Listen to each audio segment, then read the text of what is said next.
Hey everyone, Nathan here, Absurd Being. Alright, Husserl ideas. So we're in part 4, Reason and Reality, chapter 2, Phenomenology of the Reason. And in this chapter we're going to see that Husserl is, a lot of what he's doing here is raising issues, sketching broad outlines for topics that he sees will be investigated or researched in more detail later. So he's really, a lot of this is just, this chapter in particular is sketching the framework of phenomenology, which will be filled in by later researchers, by later philosophers. And that's true for the whole book, actually. The whole book is, I mean, it's like an introduction to phenomenology. So he's outlining the course with the expectation that people will come along afterwards and fill in the details. It's just that in this chapter in particular, it's quite prevalent. So what are we talking about here? Reason. What is reason? It's the necessary, essential laws which relate to certain noetic, noematic connections. And that's going to be quite important to keep in mind as we go through this chapter, because that's not how we normally think of reason, right? But again, we're in phenomenology. We've got to think in phenomenological terms. So in phenomenology, reason is these laws which connect, which operate between, in particular, noesis and the noema, and the way that these connections enable conscious experience to be constituted. And they are.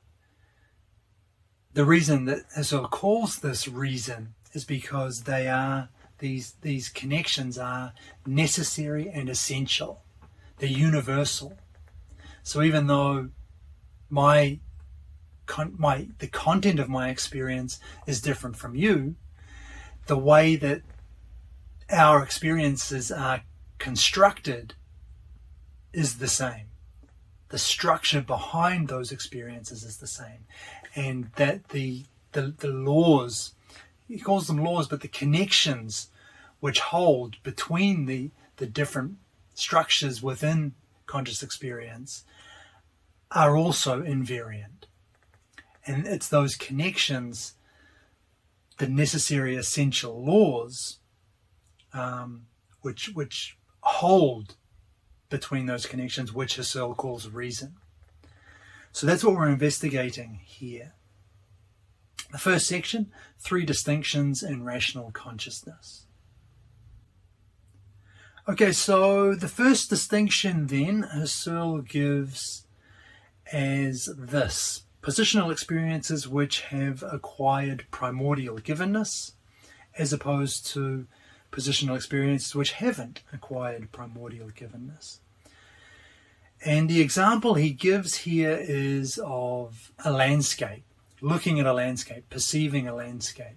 When you're directly perceiving the landscape, that is an experience with primordial givenness. It's a primordial dator act, which just means it is direct, it's immediate.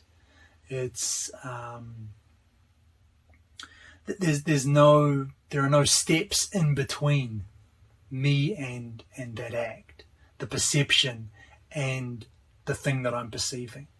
There's a direct connection there, as opposed to, for example, my memory of a perception of the landscape. So now I'm not directly perceiving the landscape. It's not an immediate experience. It's not an immediate intuition. That's how Husserl uses that word. It's not a direct, immediate intuition. It now is going through, my apprehension of the landscape is going through a memory. So it's not direct anymore. So that's the first distinction: primordial givenness and experiences without that primordial givenness, as made clear by perception and memory. And what phenomenology does, Husserl says, is present an analogue of this distinction, but for all types of positional experiences. So not just limited to seeing, like actual vision, not just perception, or any of our other sensory modalities, not just perception and memory, for example, but it extends to all acts, all experiences. And to demonstrate that, he says, he gives an arithmetic example. So we can predicate that 2 plus 1 equals 1 plus 2, and we can do this blindly, such that the predication is not primordially given, or we can do it with insight, such that it is. And so with insight, all it means here is that we are, the predication, the understanding that these two mathematical expressions are equal is an immediate intuition. We're directly thinking about it, we're fleshing out the details, we understand why, we're breaking it down, we're completely engaged, directly intuiting this predication, as opposed to when we do it blindly. So perhaps a day later, when I remember that these two mathematical expressions are the same, I don't have to go back through the same thought processes. I don't have to rehash all of the detail that I worked out yesterday. I can just remember that I did that, and then remember that 2 plus 1 equals 1 plus 2. But it's no longer an immediate intuition. It's no longer primordially given. And so that's the distinction. Primordially given, not primordially given, and it holds for all types of positional experiences. And Husserl gives two aspects to this distinction.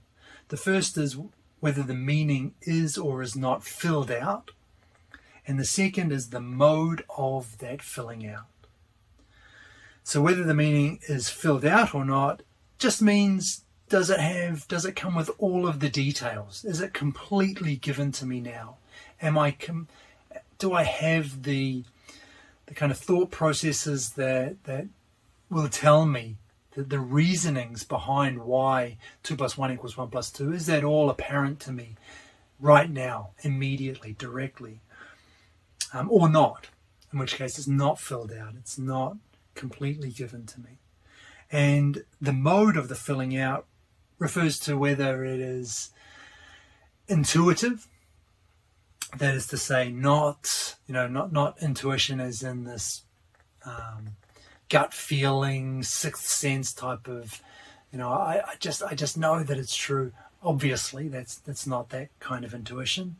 I always say that every time I say intuition, I issue that caveat, but that's just because it's a word which is so liable to be misinterpreted.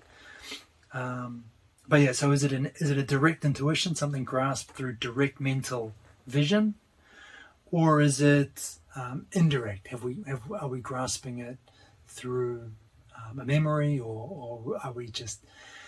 Is it something that's not clear, but we still formulate an opinion about it? That we still predicate something. So whether it's filled out or not, and the mode of that filling out. I've got a quick quote for this one. A specific character of rationality pertains, however, to that of positionality as its own, as a distinction which is then and only then essential to it, when it is a positing grounded not merely in meaning generally, but in a filled out primordial dator meaning. Okay, there's a little bit to think about with that. The first thing is where he says positionality as its own. And by that he means that we grasp the thing, or the thing belongs to itself. And that's the expression he uses. In rational consciousness, the thing belongs to itself. It appears as its own.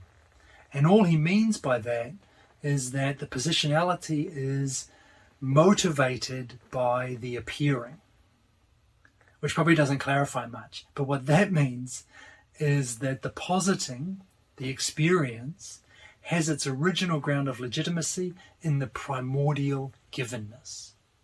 And that is a bit clearer. That is to say, the posited experience is the same as the primordial givenness. So it's not being grasped indirectly. The experience that I'm having is the primordially given experience. As opposed to, a good example is always memory, where the experience I'm having is the memory, but the primordially given experience was the original perception. So those two things then are different. And that's all Husserl means by this. When the positing is grounded not in a general meaning, not in say, a vague recollection or an unclear idea that we're not fleshing out right now, but in a filled out primordial dator meaning. And Husserl calls the way, or he notes that when positionality is motivated by the appearing like this, he calls this insight or self-evidence. And just to ram the point home, that means, or that is, self-evidence is the unity of a rational positing with that which essentially motivates it, i.e. the primordially given experience. Now this, that you may have an objection come to mind at this point. I did when I read this, thinking, okay, primordially given, then it's given, the meaning's given as filled out, it's grasped through an immediate, direct intuition, and therefore it's true. Therefore it's certain. Is this not just kind of the same thing as Descartes' clear and distinct ideas? Remember those, where Descartes asserted that his knowledge was certain, was true, because he grasped it clearly and distinctly, which was obviously false, because he grasped clearly and distinctly that God exists. So unless you're Christian, then that's immediately undercuts that idea. Or even worse, the problem is that, but for a Christian, God, that God exists is clear and distinct, is a clear and distinct intuition. But for an atheist, that God doesn't exist is just as clear and distinct. So how do you judge between the two? You can't. This notion of clear and distinct ideas is nonsense. And isn't that just what Husserl is saying here with primordial givenness? And the answer is no, it's not. And the reason, there are two reasons for it. First, immediate primordial givenness in phenomenology doesn't mean that you think something is true. Doesn't mean that it just seems so right, so you feel like you've just nailed it. It can't possibly be wrong. It doesn't mean that. All it means is grasped in a direct intuition. That's all immediate primordial givenness means. Grasped in a direct intuition. A perception is an immediate primordial givenness. It doesn't have any connotation beyond that. That doesn't mean that it seems so right, it just can't be wrong, or that it seems irrefutable to you, or you've analysed it in such detail that it just can't be wrong. It doesn't have any of those connotations. It just means grasped in a direct intuition. And secondly, and perhaps more importantly, that argument of invoking clear and distinct ideas is forgetting the phenomenological reduction.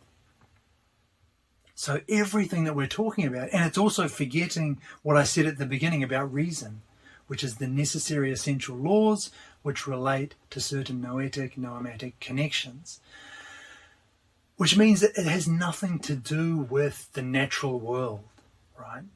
The existence of God, I mean, we explicitly bracketed that in the chapter dealing with phenomenological reductions. Whether God exists or not is completely beside the point. What we're investigating here is the structure of that conscious experience. If you have a conscious experience of belief in God, Husserl has nothing to say about whether God is real or not, whether your belief is correct, but he has a lot to say about the structure, the nature of that belief, what it is about that particular conscious experience that makes it belief. And that's where rationality comes in for Husserl, at that level underneath, grounding the belief in some kind of, in whatever, in God or in an external world or whatever it might be about. So I think that's a really common trap to fall into when you're thinking about phenomenology, and then to just think, okay, it's conscious experience, everybody's experience is different, but everybody's experience is valid, so anything goes, basically. It's like a relativist nightmare. But it's ignoring that fundamental part of phenomenology, the reduction. Nothing we're saying here has any bearing on the natural world. It's all about the nature, the structure of conscious experience.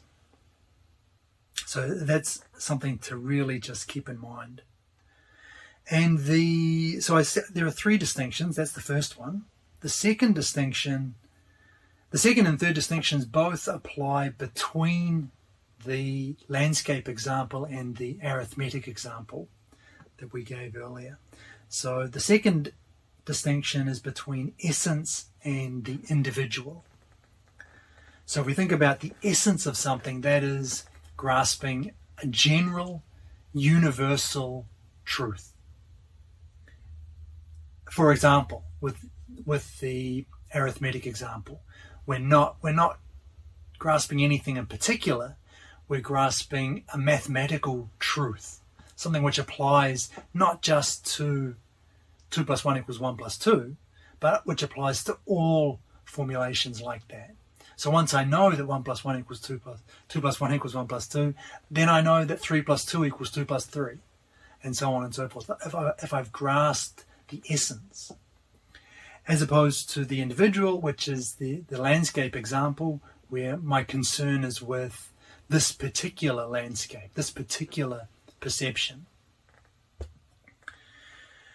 And so Husserl calls then the seeing of an individual esoteric versus the in-seeing of an essence, which is apodeictic. The, so to speak, esoteric seeing of an individual, for instance, the awareness of a thing or of some individual state of things, is in its rational character essentially distinguished from an apodeictic seeing, from the in-seeing of an essence or an essential relationship. So that's the second distinction, essence versus individual, and that's a theme that's been running through the whole of ideas, right? The grasping essential being as opposed to contingent being or the natural world, anything along those lines. The third distinction is between the adequate and the inadequate. And again, we see this with the arithmetic versus the landscape. The former is eidetic, dealing with essences. The second is, the latter is dealing with an experience.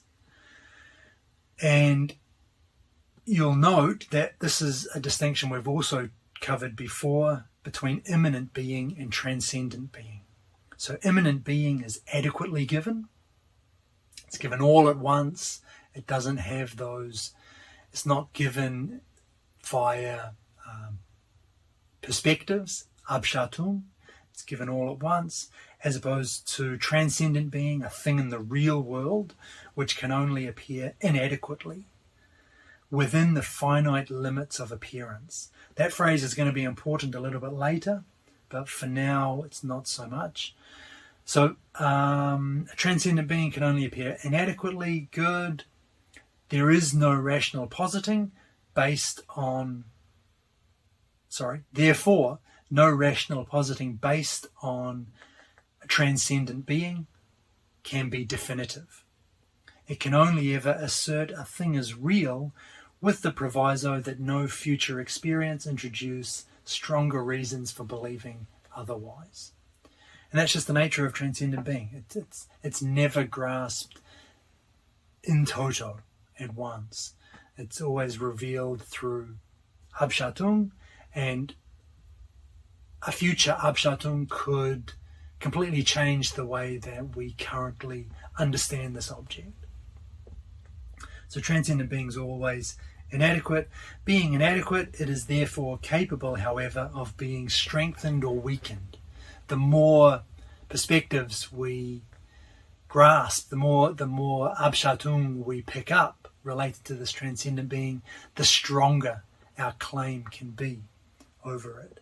But it's still fundamentally inadequate within the finite limits of appearance. I'll just throw that in there. You'll see why a little bit later. All right, the second part of the video is grounding in the primordially given. All right, so the first topic here is truth. And perhaps the first thing to say about this is, again, remember this is phenomenology, so it's a phenomenological conception of truth, not, I think what we usually think of is more like a metaphysical idea. We usually have metaphysical connotations associated with this word truth, like reality as it really is, or the ultimate nature of the universe or something, or just a correspondence theory of truth, which is again metaphysics, but are my beliefs, my experiences, do they map onto an external reality accurately? None of that is phenomenology. So what is truth in terms of phenomenology? Well, Husserl starts by giving an analogy, he asks us to remember the way that those doxic modalities we talked about a few videos back always referred back to a proto-doxa, which we called the certain back reference for all modalities of belief. And that was what undercut skepticism. No matter how skeptical you claim to be, that skepticism must always be founded on something which is certain, on some kind of certainty, or a belief, a certain belief in something. Otherwise, there's just no grounds for anything to say anything, whether skeptical or not. So all our doxic modalities, all our doubts and possibilities and so on, they always referred back to proto-doxa, which grounded them. And the same holds for rational characters of all posited meanings. So all of the rational characters of our experiences, they all refer back to one primary rational character which belongs to the domain of primary belief, to the case of primordial, and in the last resort, perfect self-evidence. So the rational character of every posited experience must ultimately rest on a primordially given, therefore self-evident experience. And again, that has to be understood within phenomenology, within the context of the discussion, which is the structures of conscious experience. It's just so easy to hear that and immediately think, and just go to something like, oh, so God must be real then if I think he's real. But yeah, I've said it too much already, so I won't say it again. But that's what truth is in this phenomenological context when we're discussing in relation to reason. It's that ultimate primordially given experience which grounds everything afterwards, which is perfectly self-evident and perfectly therefore rational. And very closely related to this, Husserl also talks about immediate and mediate rational positing. And again, this is what we're going to ground back in a primordially given experience. So the basic idea is all mediate positing leads back to an immediate positing. The primary source of all rightness in respect of all domains of objects and the positing acts related to them lies in immediate and more narrowly specified primordial self-evidence, or in the primordial givenness which motivates it. So just that there's that chain again. Every mediate positing, every immediate rational positing rests on an immediate rational source. And Husserl talks about recollection again, which he says has a weight of rightness. So it has a relation to the actual immediate present, which can be explicated and clarified in a chain of recollections. And in doing so, the memory gets strengthened. The further back we go, the closer to the immediate present, as it was, the primordially given experience, then the stronger this rightness of the recollection gets.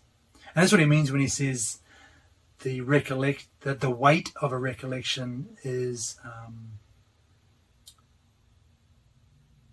well, that's what he means when he talks about the weight of rightness of a recollection, because it can strengthen or weaken. We can increase it or decrease it depending on how far back we take it to the primordially given experience itself. So it has a sense, a weight of rightness in relation to that original primordial experience. But if the development reaches through to the present moment, something of the light of perception and its self-evidence shines back along the whole series of recollections. One could even say the rationality and legitimacy of memory springs up in secret through the power of perception, which in all confusion and obscurity is still operative even when the latter lacks its full consummation. And this process then of bringing out this immediate self-evidence is what Husserl calls verification. Cool. The next thing we're going to look at is also related to this. I mean, everything in here is related to grounding an experience in a primordially given, directly intuited, immediate intuition.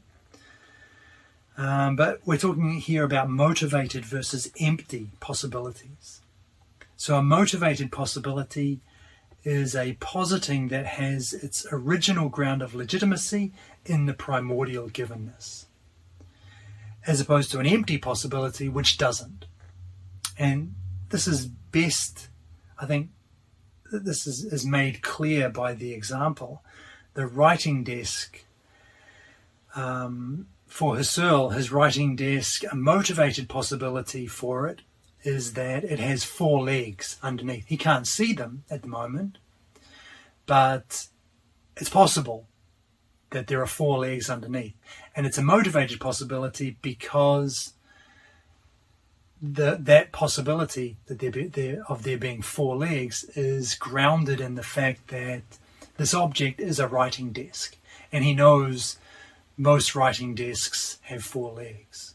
So it's a motivated possibility, as opposed to an empty possibility, which would be that there are 10 legs underneath this writing desk.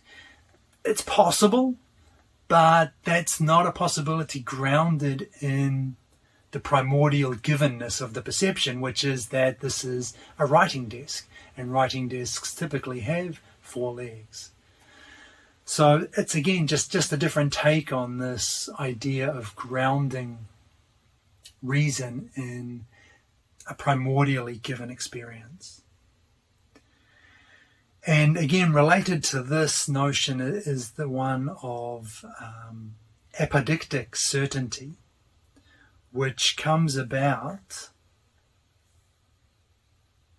through the way that every category of object can be grasped in a primordial and perfectly adequate way. And this is kind of interesting, actually. This is one of the better sections in this chapter. So every category of object can be grasped in a primordial and perfectly adequate way. For example, if we think about, take an object that we perceive, I only see one side of it now. There are other sides which I don't see. However, what I do, so those other sides then are possibilities. Motivated possibility if I ground them in the primordial perception.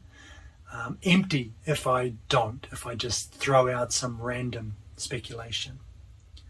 However, there are things which we can know with apodeictic certainty about this object, even though they pertain to objection, which I'm not currently experiencing. And one of those things then is that these sides will be necessarily spatial. So we know that they're not going to be temporal, for example. We don't know what color they are. We don't know what's on them, if anything, but we know they'll be spatial. So that yields a law-conforming rule for the possible spatial modes of completion in respect of the invisible sides of the appearing thing.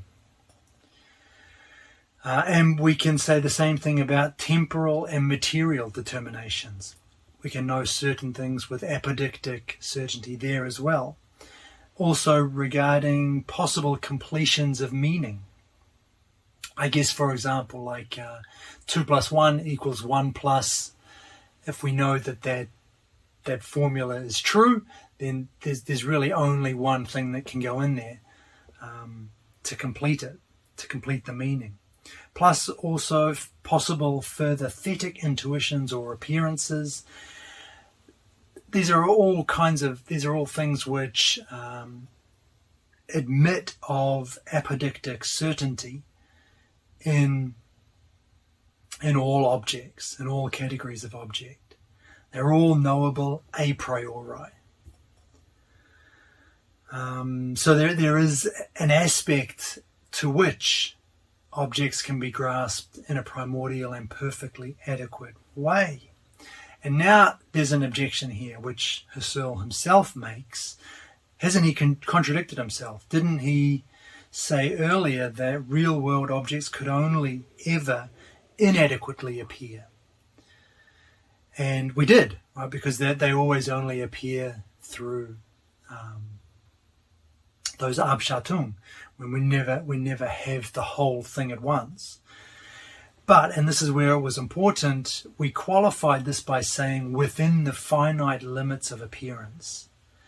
So we said that, if I can find it quickly, transcendent being can only appear inadequately within the finite limits of appearance. And the importance of that is that as an appearance, as an appearing object, yes, the thing can only ever be known inadequately. But as an idea, and he specifies that he means here idea in the Kantian sense, we can attain complete givenness through this, as a connection of endless processes of continuous appearing, absolutely fixed in its essential type. So the idea here is really, while the continuum, which describes the thing, is infinite, is never complete, the idea itself of the thing isn't infinite. And he says the idea of an infinity essentially motivated is not itself an infinity. So the thing is inadequately graspable as an intuition, as an appearance, but it is adequately graspable as an idea. So he just throws that in there as well for us.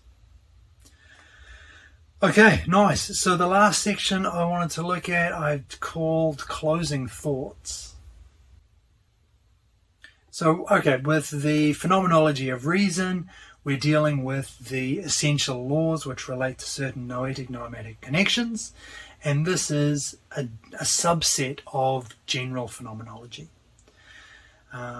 He notes none of the judgments of reason have anything to do with the natural world. Like all of phenomenology, we are dealing with essences, eidos.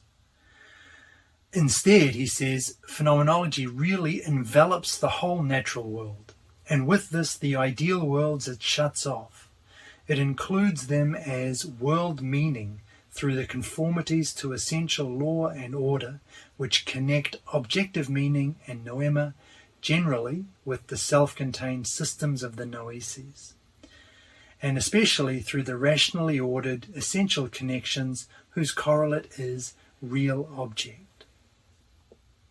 So phenomenology envelops the natural world because it investigates the essences of conscious structures, the necessary, essential, universal truths which must be in order for contingent facts to exist. So in that sense, it kind of grounds the natural world, and it includes ideal worlds, or it shuts down idealism because it includes it as meaning, as world meaning. That is to say, as through those conformities to essential law and order, which connect the objective meaning and noema generally with the self-contained systems of the noeses. So that's reason, right? It's that structure that underlies conscious experience. That's what gives meaning to the world, and that replaces, if you like, or grounds what has been taken, what idealists try to get through their understanding of reality. So essentially, phenomenology grounds empiricism and idealism. It's the root of both. Nice. Doesn't get any better than that. Another thing he mentions just briefly here is the negative counterpart of reason is unreason, and this also has to be considered, along with the counterpart of the phenomenology of self-evidence, which is absurdity. So he doesn't say anything about those, but again, those are things that have to be investigated later. And finally, one last point about self-evidence. Husserl notes that it's not a conscious indicator affixed to a judgment.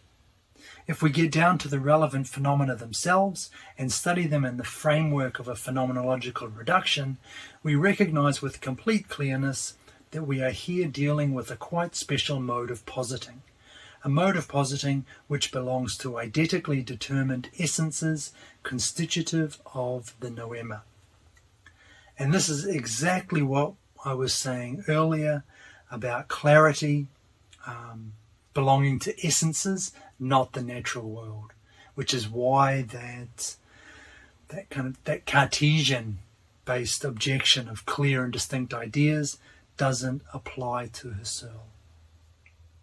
All right, let's check a summary. So first up, we looked at the phenomenology of reason, which we defined as the essential laws which relate to certain noetic, noematic connections. We looked at three distinctions here. The first was primordially given versus the not primordially given. And so this was, the distinction between these two was that one is filled out and the other isn't, and also relating to the mode of that filling out, whether it's filled out through a direct, immediate intuition or through some indirect method, indirect mode. The second distinction was the essence versus the individual. And this was, again, another expression, I guess, for this, another word, the Apodeictic versus the esoteric. So dealing with general universal truths as opposed to individual instances which don't admit of that broader reference. And the third distinction, adequate versus inadequate. And essentially this boiled down to the immanent versus the transcendent. And we talked a little bit about the way that the transcendent being is always inadequately grasped. And we've talked about that before, but that's just the nature of transcendent being. The second section was grounding in the primordially given. And the first thing we looked at was truth. And this is the way that the rational character of a posited experience always refers back to some kind of perfect self-evidence, some kind of perfectly rational,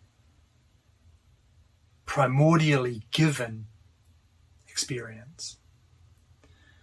Then we looked at immediate and mediate rational positing, which is basically the same idea. All mediate positing leads back to an immediate positing. And we also talked about motivated versus empty possibility.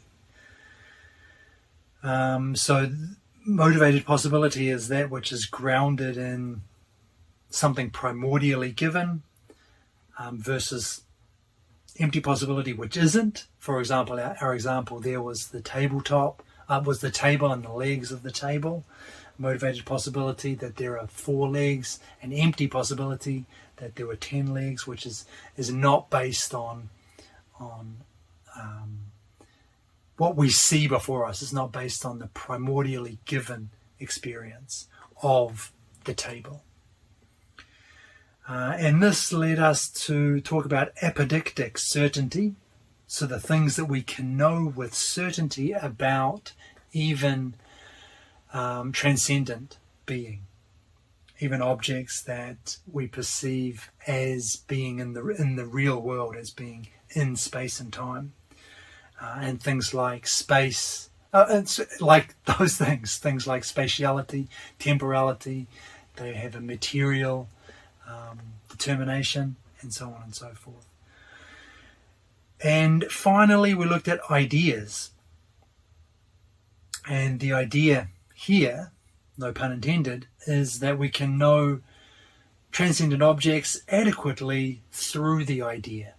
So the idea, in the Kantian sense of that word, lets us grasp an object adequately, even though its appearance will never be adequately given. Okay, and that is me for today. Thanks for listening. I'll see you in the next video. The next one's going to be the last one for Husserl, for ideas. So yeah, thanks for watching, and I'll catch you then.